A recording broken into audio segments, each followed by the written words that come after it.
In a small, secluded town, there lived a man named Edward, who was known to have a peculiar and dark personality. He was a recluse, residing in an old, creaky house at the edge of the forest. The townsfolk often whispered about his strange habits and eerie demeanor, but no one dared to confront him. Edward found pleasure in observing the discomfort of others. He took meticulous care of his garden, not for the beauty it brought, but for the thorny roses that would prick and bleed anyone who dared to touch them.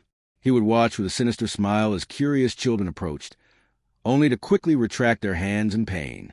One day, a new family moved into the town, and their young daughter, Lucy, was a bright spirit, unafraid of Edward's ominous reputation. She would wander near his garden, her curious eyes filled with wonder rather than fear.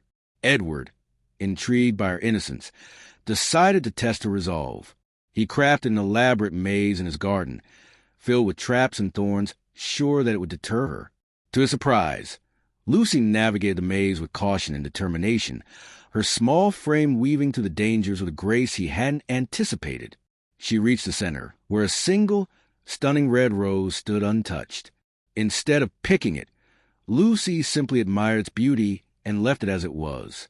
This unexpected act of respect and understanding stirred something within Edward, who realized that his joy in others' pain had left him isolated and hollow.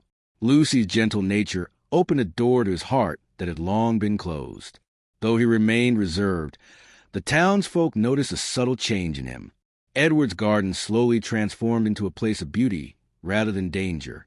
He began to cultivate flowers that thrived without thorns, and he would often find Lucy there, admiring the newfound loveliness. Over time, Edward discovered that kindness brought him a joy far greater than any he had found in cruelty, and the town slowly embraced him as one of their own.